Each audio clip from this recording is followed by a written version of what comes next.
welcome to the first in the STEP Cayman NextGen series of podcasts. The first podcast, fittingly, is with our current chair of STEP Cayman, Partridge of OSIA, and Gregory Haddow is also in the team at OSIA.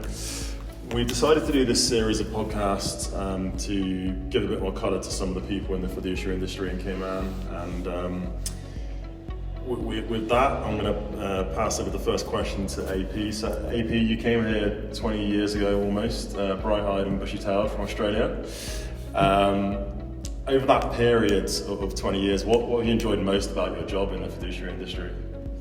What have I enjoyed most about my job? I think it's probably the people that I have got to meet and the huge array of work that I have got to experience over the last 2 decades, and it's really changed as well.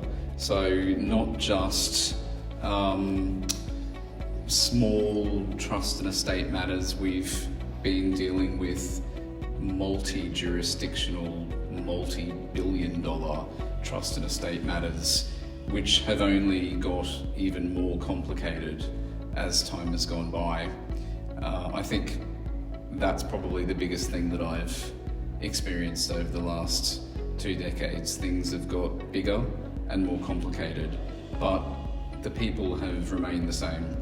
Everybody has the same issues, everybody deals with the same day-to-day things, and that's what I like the most, is dealing with our clients and dealing with people. And with those changes, when you talk about, they've got more complicated, is that because of assets or regulatory requirements or a combination of all of those things? I think it's a combination of all of those things, but if I had to boil it down to one factor, I think it would be that our clients are now global and globally mobile all over the world. And I don't think I really appreciated that years and years ago when I first came to Cayman. And if anything, that has got more common, where clients are traveling around the world, their children and the next generations are not in the one place. You have to plan for different facets of generations' lives, and that includes different countries, different tax regimes, different needs that people have, and you never know what's going to turn up on your plate. Yeah, so you've been in Cayman for a number of years. How many years did we say it was? It'll be 20 at the end of next year. 20 years, okay, so you've been here for a long time. So you've seen a lot happen since you've been here. What would you say in your 20 years has been your proudest moment in your career? If you had to pick, apart from employing Greg. Apart from bringing me on staff, what's been your proudest moment? I know it's a tricky question. It is a really tricky question, and I'm assuming you're meaning the proudest moment in my career. Yes. In the trust industry. Not Children's Sports Day. Not Children's Sports Day. No. I think it probably is watching the private wealth industry, and particularly STEP, grow from strength to strength here in Cayman, and now being chair of STEP Cayman, it's the pinnacle, basically. Well, I wasn't going to quite describe it at that. I was going to say being chair and seeing how our conference is one of the best conferences in the STEP world, and this year where STEP Global nominated us, the Cayman STEP conference and our amazing committee for an award. I mean, what are we, November now, and it's already sold out, right, for January? I think we're getting close. Yeah. And that really speaks volumes for Cayman as a jurisdiction, what it means to practitioners, private wealth practitioners around the world, and families that want to come here and want to be part of the private wealth industry that we've all created here as practitioners. It's truly a unique and special place. I'd agree with that. Yeah. Yeah, and I don't think you see that until you come here. So obviously Greg and I are both from Guernsey and the Channel Islands, and you hear of the Caribbean, Cayman, Bahamas and BVI, and until you come and live and work in these jurisdictions, you don't appreciate it fully. So I think that's absolutely correct. Coming here to Cayman and seeing everything that the island has to offer in terms of lifestyle and industry and practitioners and things like safety and security, which you just don't get in other places in the world. We take it all for granted, and when you it's one of the questions that I ask people when I'm out on the road and I travel a lot and representing the jurisdiction, and get questions. Have you been to Cayman? You should come. You should see it for yourself. And giving that encouragement to people to actually visit, I think that's incredibly gratifying for me personally. How has being part of STEP helped your career? And I guess we shouldn't limit this just to Cayman. We should talk about kind of the global STEP environment. I know as chair, you're attending some of the global conferences in your is it 2 years you serve as chair for? Yes. So yeah, I'd be interested to hear from you how you think it's helped your career. That's an interesting question for me, because my STEP journey began a very long time ago, basically a quarter of a century, when in the late 90s I decided to become STEP qualified when I made this decision that I was going to be a trust and estate practitioner when I was in my early 20s, and I'd just completed my articles. And that was in Australia, and the trust industry in the state where I came from, which is Queensland, it is not huge. It was a very, very small community, and I saw what the world had to offer in terms of offshore community, trust jurisdictions such as the Caribbean, the Channel Islands. There was opportunities to go to London as well. I didn't really want to do that. I wanted to come to the Caribbean to do the best trust work in the world, which is how I ended up here. And I was STEP qualified. I'd done my exams, and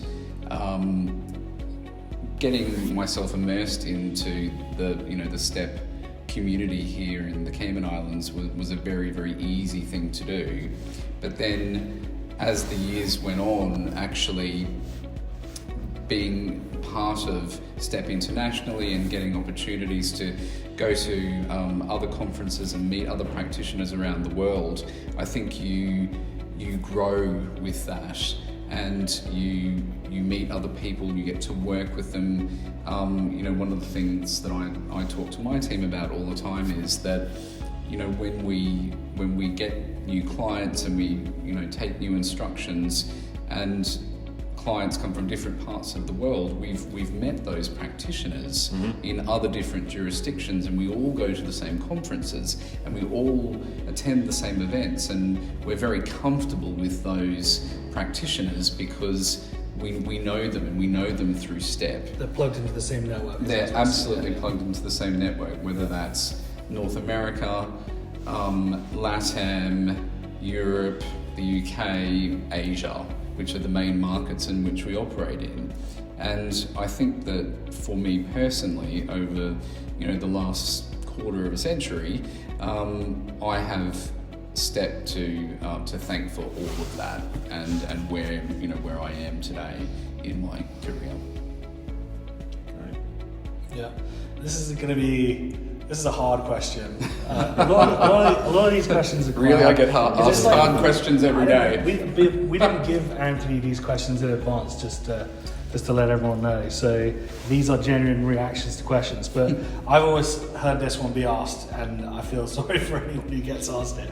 But what advice would you give a younger version of yourself if you're younger, if you knew that you were going to get into this career, and you could go back in time and give advice to your younger self, what would be, maybe if you narrow it down to maybe 2 or 3 critical pieces of advice that you'd give a younger self to help navigate through the private wealth industry and maybe kind of set you up?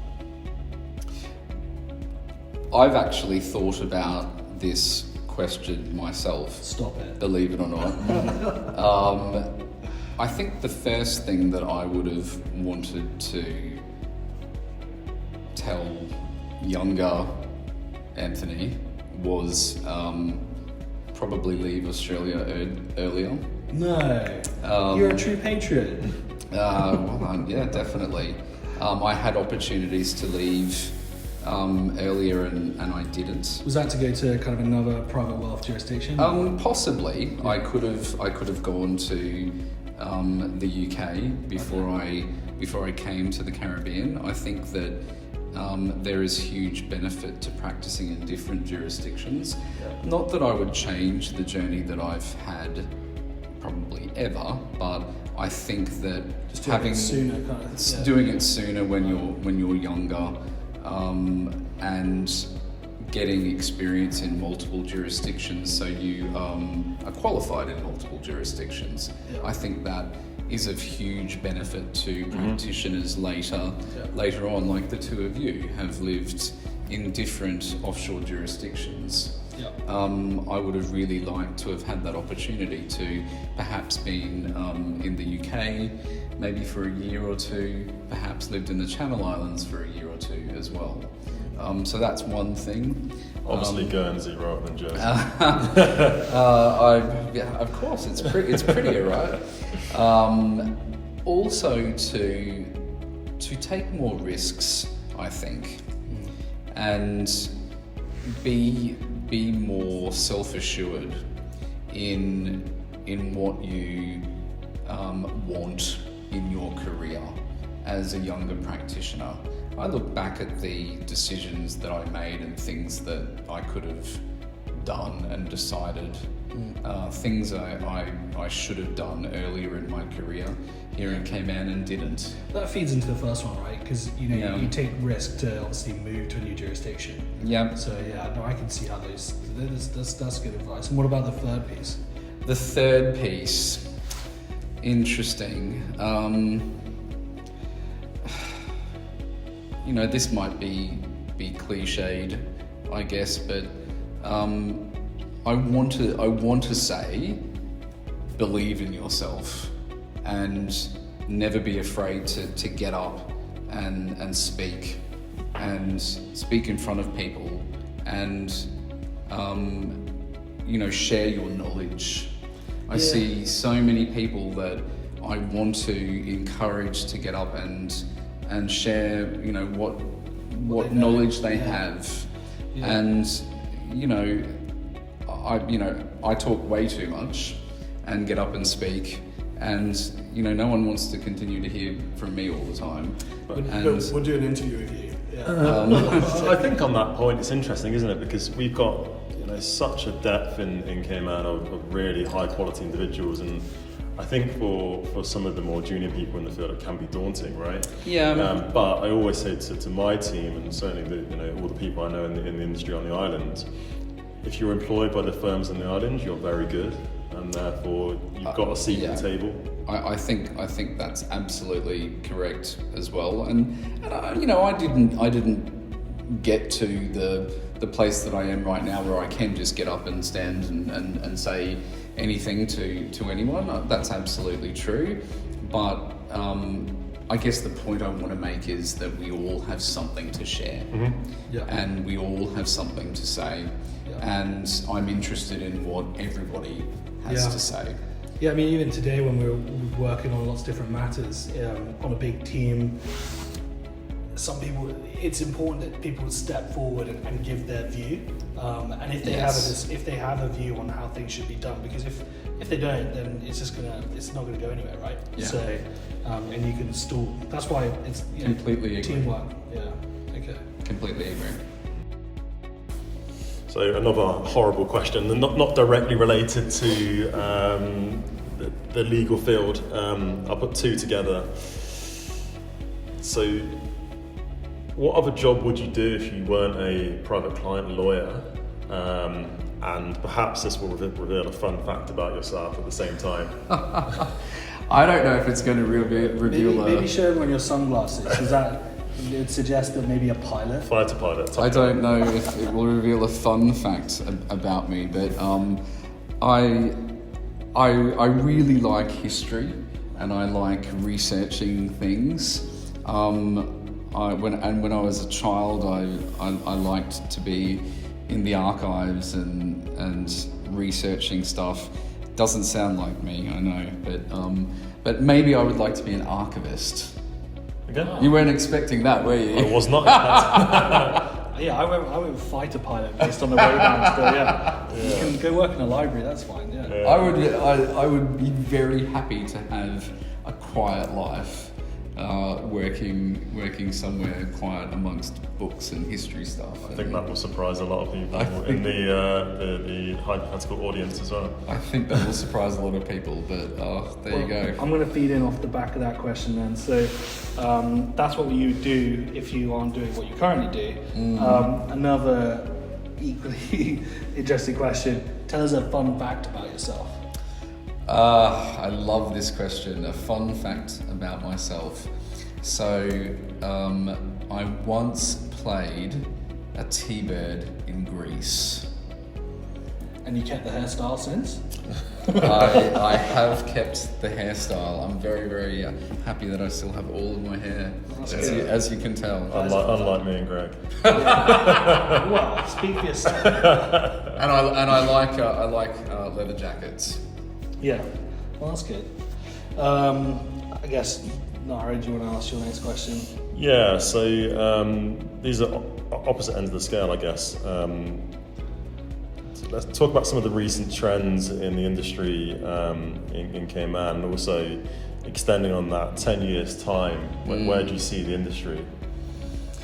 Yeah, I mean, they're really, really good questions, and I think that what we see happening at the moment, like for example, the Premier was just in the UK, again talking about beneficial ownership.